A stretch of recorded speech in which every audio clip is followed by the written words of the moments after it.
All right, guys, we're back. We just finished J.R.R. Tolkien's The Silmarillion. Silmarillion. Okay, same way the title is a little hard to pronounce, the rest of the book is freaking hard to pronounce. I liked it. Obviously, it gives like the backstory to Lord of the Rings. You find out, how they created some of these cities, what happened. I mean, it's good, but it's so boring. Honestly, like just going through the story itself, it just gave me Old Testament vibes. Like, if you ever read the Old Testament, you know what I mean, because it's always like, Thuron, son of Udon, son of Raman, son of, whatever.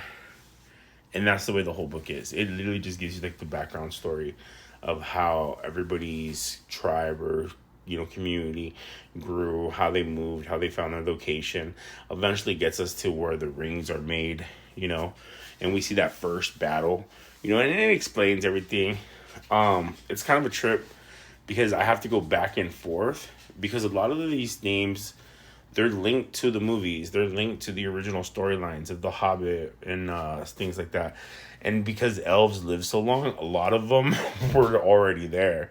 So it's just, breaking it down, figuring out who's who, where they're at. Thank God the book had some sort of like family trees going on so I could kind of follow it a little bit.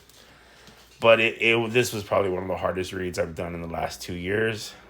Simply because it's just a lot of, and then suddenly the son of Udon, Raman, decided to go on his quest to the north. And his people followed him for 40 days, and it's like, cool.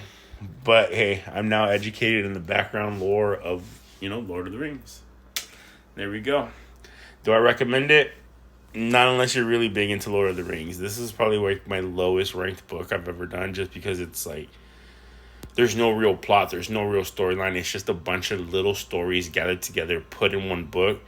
And even then, some of the stories are just like, really? Like, we just literally went through 15 chapters to say that these people didn't like you here, so they moved over here and they created the city of Valerian or whatever, and they created Valerian steel because of the trolls that came over the mountain.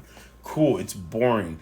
Does it have to do with the main movies and the main books? Yeah, of course. That steel is the one that turns blue when orcs are nearby, Frodo uses it. Bilbo Baggins uses it. I did not care for it. But if you like Lord of the Rings, definitely check it out. I hope you guys have a blessed day. Peace.